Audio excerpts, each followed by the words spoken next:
They always come with the rain. Always. I've realized this again and again. I don't know what to do or where to run. No matter how far I go, they always find me. What do they want from me? Why do they pursue me? I don't know. But there's one thing I do understand. My fate is sealed. They are coming for me, and they will have me. One day, I'll simply grow too tired to keep running. It all started last May. I was dragging myself home from work, utterly drained. That evening, a heavy spring rain began. A rain that should have brought life and renewal, a harbinger of summer. But it wasn't like that. It was a cold, cheerless downpour, its needle-like drops stabbing the earth and bending people under its weight. Exhausted, I longed to reach the sanctuary of my home, to take a hot shower, brew some strong tea, and let the hum of a film lull me to sleep. On impulse, I decided to take the park path, an idea I now curse with every fiber of my being. If only I'd known what awaited me. But back then, I was too tired, too lost in self-pity to think much about it. I trudged along the slick cobblestone trail, my headphones piping an audiobook into my ears. My latest addiction. Darkness crept in as I walked. Dull twilight clung to me like a sticky, chilling mist. I had no energy to hurry. Instead, I let myself breathe in the evening air. And then, I saw it. Something stirred at the edge of my vision. At first, I couldn't quite grasp what it was, but a jolt of dread coursed through me. I stopped and scanned my surroundings. Everything seemed normal, except for the distant silhouette where the trees faded into shadow. It looked human, but something was off. I only realized what after a long, uneasy moment. The figure was dancing, wildly, desperately. There was a feral, unhinged quality to its movements, an erratic, frenzied grace that sent chills racing up my spine. It flung its long, bony arms outward, leapt, spun, and twisted its grotesquely thin legs in ways that no human should. The dance was relentless, as if some invisible force compelled it to move. And yet, there was a strange, agonizing joy in it, a giddy despair that made my skin crawl. I didn't understand why, but I was terrified. Something primal in me screamed to run, to flee that manic figure. I tore my gaze away and forced myself to walk faster, stumbling through puddles, my shoes soaking in icy water. Nothing mattered anymore. I just needed to escape that cursed park, which now seemed alive with a silent, mocking menace. When I finally reached home, slamming the door behind me, I stood there for minutes, my chest heaving, my heart pounding like a war drum. Only then did I feel safe. For 10 days, life returned to normal. Work, errands, the mundane rhythm of existence dulled my memory of the encounter. But I should have known better.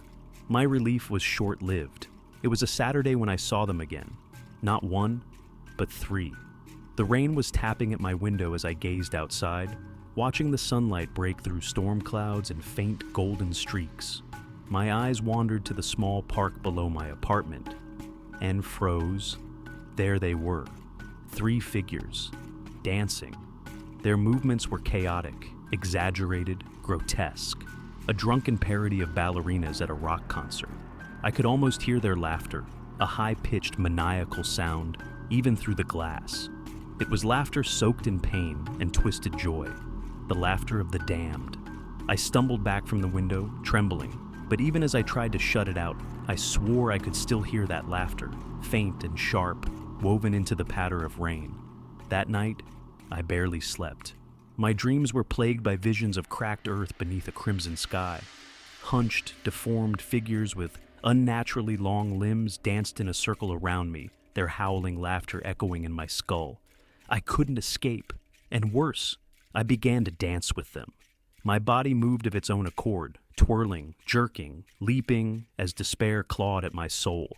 My laughter joined theirs, laughter raw, guttural, and despairing. I laughed as the doomed laugh, laughed until it burned my throat, until it felt like drowning. When I awoke, I was gasping. My throat ached not from screams but from laughter. The rain fell often after that. And with the rain, they came. Always just at the edge of my vision, always waiting. When I was around others, they kept their distance, lingering in the shadows. But when I was alone, their presence loomed closer. Their message was clear. We can wait. You cannot hide forever. I stopped eating, stopped sleeping, Fear hollowed me out, leaving me raw and restless. And then, I started hearing whispers, faint giggles, soft footfalls, inside my apartment. In desperation, I fled to my family's old country house, hoping it might be a sanctuary. I clung to the belief that the house's memories would shield me, that the spirit of my grandmother would keep me safe. But as the rain began again, I realized how foolish I'd been. They were waiting. The moment I stepped onto the property, I felt their presence, heard their laughter threading through the wind, saw their twisted shapes flitting at the edges of the trees.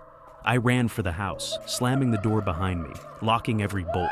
But they were there, just beyond the windows, their gaunt forms spinning and leaping in the deepening shadows. Now, I can hear nothing but their laughter and the rhythmic thud of their steps. They are calling me, without words, but with unrelenting insistence. Join us, come to us, the fun never ends. I know I can't escape. The thought no longer terrifies me. I find myself smiling, my feet tapping, my body swaying to a rhythm I can't resist. Today will be my last day, and perhaps it's better this way. After all, who wouldn't want to dance and laugh forever?